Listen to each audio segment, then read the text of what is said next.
Alright, Lake Monduran. We got 2 days. Both of us have never caught a barra before, so it's a competition. First one to catch a barra doesn't have to cook dinner. Unless the other person catches a bigger one. Alright, let's go get some.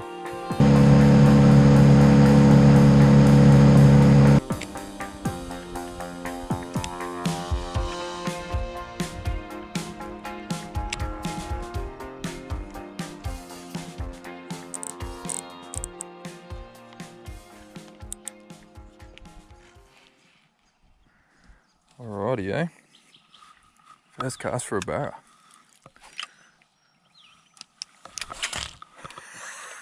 Cooked it. I had a feeling that was going to happen.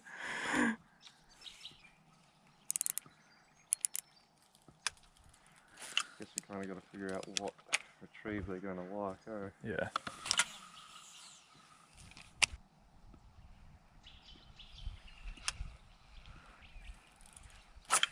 Oh, I just got hit. Did you? Yep. Was it a good thud? Oh, it was not really a big one, but it was a hit.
Okay, so where did we go wrong?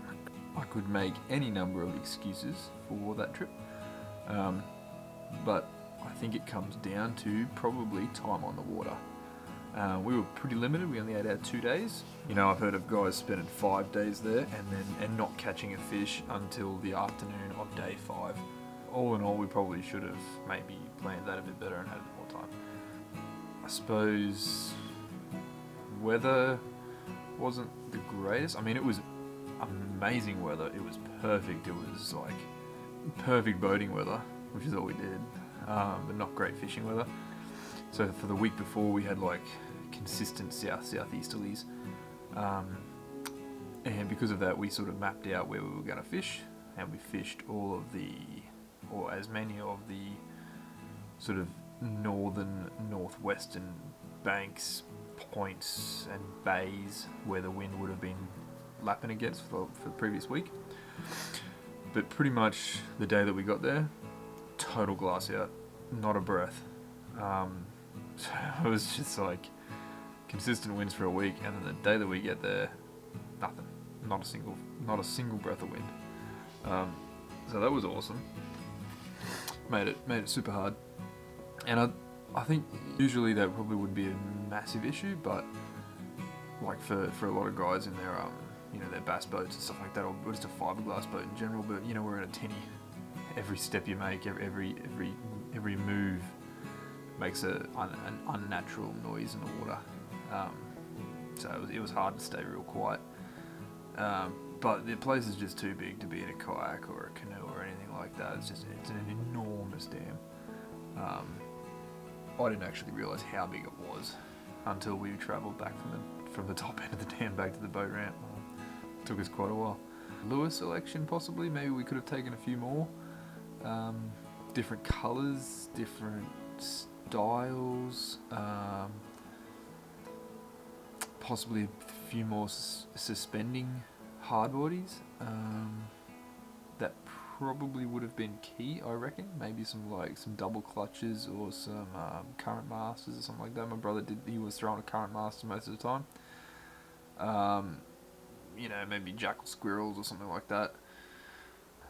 So yeah, failed trip this time around.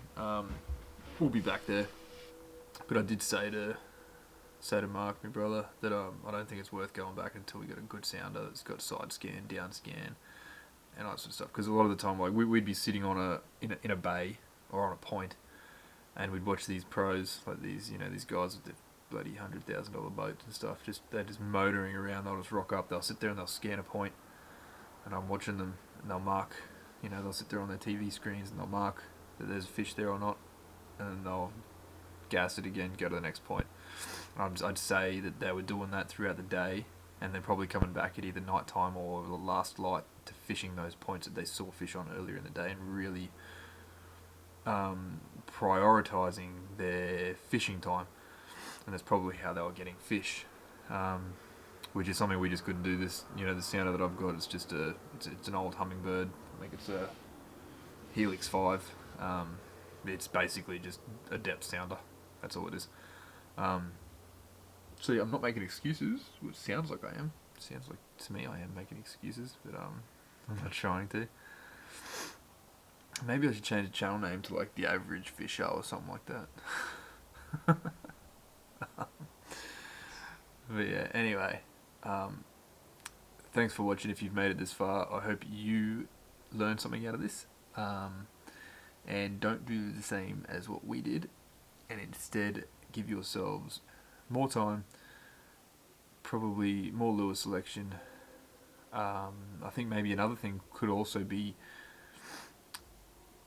is really think about what rods you take. We predominantly just had bait casters apart from that one spin combo I took. I'd probably next time I'd maybe take two bait casters and 2 spins, and have a different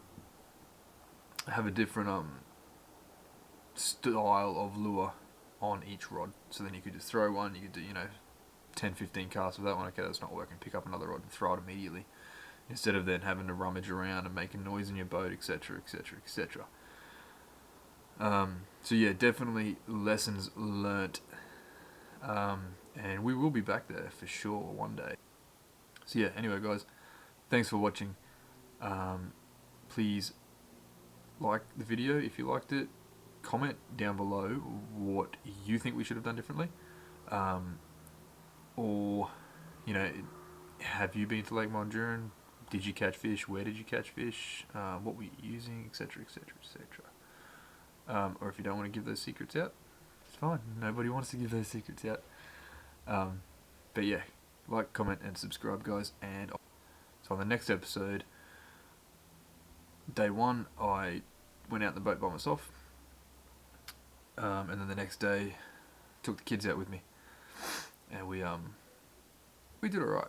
Young bloke outfished me, so make sure you subscribe so you can catch that one, eh?